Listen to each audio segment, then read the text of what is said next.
Hello, students. Got a couple questions out of 12.3, mainly starting with question 1 here. Draw a figure like the one then described here, and then use perpendicular lines. And it does say we're talking about constructing here. So it's not just about necessarily just drawing them or using some other tool. We're talking about constructing, which would mean with a compass and a straight edge. So as you take a look at this, I think, why don't I draw it over here just a little bit bigger? So we've got a point and then a line. And if we're going to use perpendicular lines, you could, so I'll use blue to see where my compass is. So the point goes here and then turn an arc and then put your point at those and turn an arc here and here.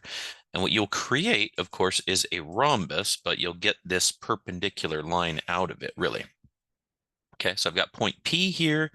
I've just created a perpendicular line.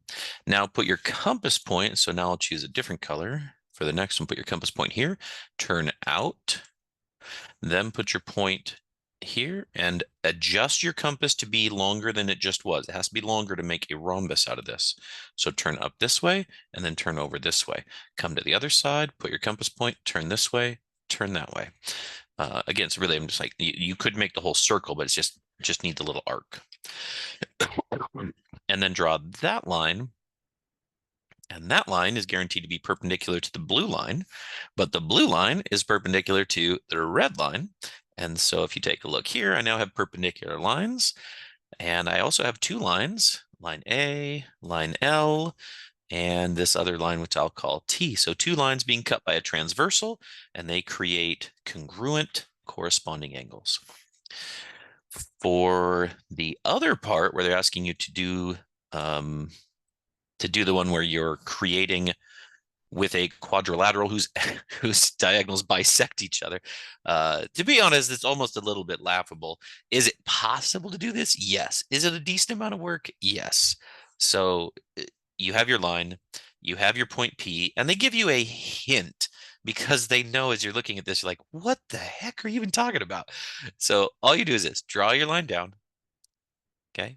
Then create the kind of the perpendicular bisector, but just cut the bisecting point. So get point M, which is the midpoint. Okay, so here's P and Q and M. You don't have to make the perpendicular bisector. If you make a perpendicular bisector, you will be building a rhombus. This does not say perpendicular bisector, just says diagonals bisect each other. So now, just from M, draw any line. Doesn't have to be the perpendicular one, okay? So you could draw a line that goes all the way over to here. It's definitely not perpendicular. It's bigger than 90 degrees. Then what you do is you use your straight edge and extend this line, right? And put your compass point at M and kind of see where is this distance, and then turn that same distance on the other side, and you will have created a shape that is a quadrilateral where the length of this piece is the same as the length of that because you built it that way. And the length from P to M is the same as the length from M to Q because you built a perpendicular bisector and you bisected that segment. So that's the idea here. This shape, if these are not perpendicular, is a parallelogram. Okay. And let's take a look back to kind of see, well, wait a minute. Is that something that we should know, or is that something that's on the list somewhere? And to be honest, that's from the prior section. So was it 777? I'll come back to that. I'll go 767. And so in chapter 12, section 2, if you go back, there is actually an entire list of the theorems that I said you should know. So 760, 761, down here at the bottom. So here's a parallelogram. A quadrilateral in which the diagonals bisect each other is a parallelogram. Okay, so if you build a quadrilateral where the diagonals bisect each other, you guaranteed have a parallelogram. So that's what they're trying to get at when they do that construction. They're like, well, forget about building a parallelogram. just create something where these two segments are kind of bisected. And if they are bisected, when you construct or build those outer pieces, so it's almost like it seems a little strange maybe to some of you, but you know, if you have a point here and you go out a certain distance and you go down a certain distance, right? That point is now the midpoint of this segment. And then all you do is draw any length here that you want. And as long as you draw that same length over here, when you construct through all of the vertices, the shape that you will get has to be a parallelogram. Again, all we know is that the diagonals bisect each other. And so if you look at this, I hope you're able to see vertical angles that are congruent. And then you have congruent triangles by side angle side. That gives you the fact that kind of this angle up here has to be the same as this angle down there. Like it has to be because it's corresponding parts of congruent triangles. And purple angle right up here, that has to be the same as purple angle over here. Okay. And then you repeat the process because, I mean, honestly, if these two are, if the green angles are congruent, then the line over here has to be parallel to the line over here. We have congruent alternate interior angles. And you can repeat the exact same piece with a different set of, so now I would use this angle right here and this angle on the other side. Those are vertical angles. And then I would use side angle side for the two other triangles, and I would be able to show that these two pieces right here, these two segments are parallel. So that's what you would do to kind of, if you wanted to prove, like if I knew this fact, could I prove that it's a parallelogram? And that is indeed the goal. So there we go. Not too bad. All right, let's jump back here. 777 and come down to, that was the assessment. We just did that one. Take a look. What was the other question here? And MC number 11. Okay, MC 11. Math connections. A lot going on here. Math collections number 11. Okay. Student's figure below. The student claims that GD is congruent to GF. Okay, okay. So they believe, now again, these are angle bisectors. Angle bisectors, as I've said, could be a test question, and I showed in a separate video that the distance from the intersection point of anything on the angle bisector is the same distance from the sides. However, the distance from the sides is not the length of the angle bisector compared with the length of the other angle bisector.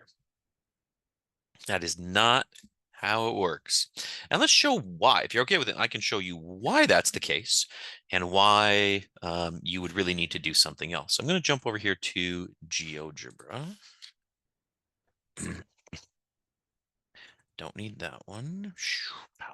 There we go. GeoGebra. You go to calculators at the top. This is just going to help me demonstrate through a dynamic shape. I could certainly show it once with my compass and straight edge, but if I use the computer, I can move the point, and I think it's a little bit more clear as we go from there. So I need a shape, and then I need angle bisectors. So I'm going to make a shape here. And there we go. So there's my angle bisectors. Sorry, there's my triangle. Then I come down here. I'll shortcut angle bisectors. And I'll do it again up here. Boom, boom. There we go. And then the point where those intersect, right? Oops, not that one. I need exactly where they intersect. There we go. And then what I'll do is I'll click on the select objects and I will show hide. So I'm going to hide all of the perpendicular pieces. Angle bisectors could be the regular angle or the reflex angle. So that's why they put them in there. Okay, so here we go. Now this point, right? So if you think about it, if I draw a circle here and I go out to the edge, that circle will touch exactly once as long as I choose the correct point. But that does not mean that it connects at the point where the angle bisector goes through the side. So the distance to the side is not the same as the distance from the intersection point to where the angle bisector touches the side. That does not mean that. And you can see that here. As a matter of fact, you can actually see it more if I change the angle. Okay. So now taking a look from the circle out to the outer edge would be like right here. That tiniest little bit, not all the way out to over here. That's ridiculous.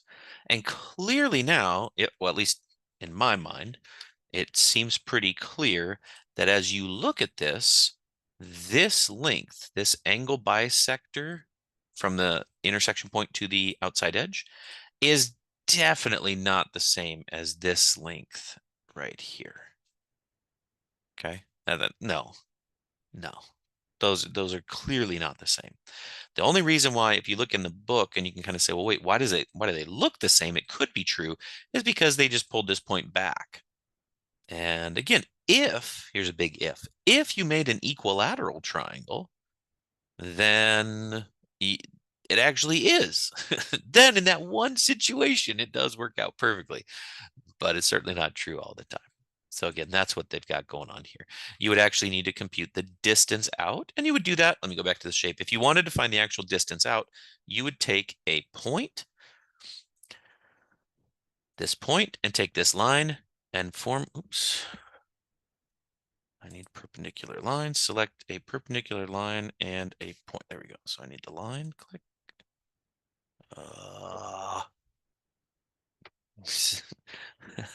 I need a line. There we go. And a point. There we go. So what we really want is the distance from D to E, not the distance from, and let me adjust this point a little bit more so I can make F a little bit more clear. There we go. I do not want the point from D to F. All right. So you can see it in some cases, like when I bring this point back in, those 2 points look very, very similar. They look almost right on top of each other. And again, if it's equilateral, or actually in this case, if it's just isosceles, it'll work for one side.